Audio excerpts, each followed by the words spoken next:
Hello everyone, আমি Sudipa and welcome to my another unboxing vlog. আমি আবারও একটা আনবক্সিং ভ্লগ নিয়ে তোমাদের সামনে হাজির হয়েছি। তো যথারীতি এটাও আমি পারচেস করেছিলাম ফ্লিপকার্ট থেকেই। অনলাইন শপিং বলতে আমার কাছে ফ্লিপকার্ট, আমি ফ্লিপকার্ট ছাড়া অন্যান্য কোনো অ্যাপ থেকে খুব একটা শপিং করতে স্বাচ্ছন্দ্য বোধ করি না। তবে তোমরা কি বুঝতে পারছো এটা আমি কি পারচেস করেছি? হ্যাঁ, হ্যাঁ, এটা আমি একটা জুতো কিনেছিলাম। তো আমি বছরে ২-৩টে করে জুতো কিনেই থাকি। এটা আমার এক প্রকার নেশা বলা যেতে পারে। কখনো, কখনো তো ৪-৫টা করেও জুতো কিনেছি। তবে এখন সেটা পরিমাণে কমে গিয়েছে। এখন টাকা অন্য খাতে খরচ করি। তবে প্যাকেজিংটা কিন্তু অসম্ভব সুন্দর করেছিল। এর আগে কখনো জুতোর প্যাকেজিংয়ে আমি এত সুন্দর করতে দেখিনি। কারণ এর আগেও আমি অনেক জুতো অনলাইন থেকে কিনেছি। বেশ ভালোই লাগে আমার।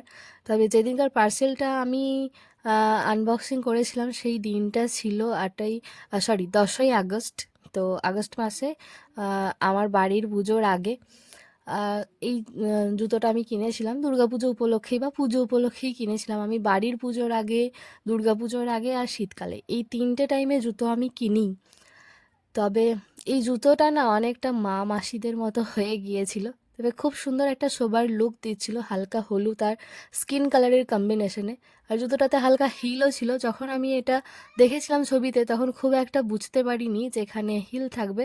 তো যাই হোক, খুব বেশি হিল নয়, তবে হিলটা ফ্ল্যাট হলে ভালো হতো। ওই একটু পেন্সিল হিলের মতো রয়েছে যার জন্য কেমন একটা। তবে জুতোটা অসম্ভব সুন্দর অ্যান্ড কমফোর্টেবল ছিল। তোমরা জানিও তোমাদের কেমন লেগেছে। তো এই ছিল ভিডিও। দেখা হবে পরের কোনো একটা ভিডিও নিয়ে। ততক্ষণ টাটা, রাধে রাধে।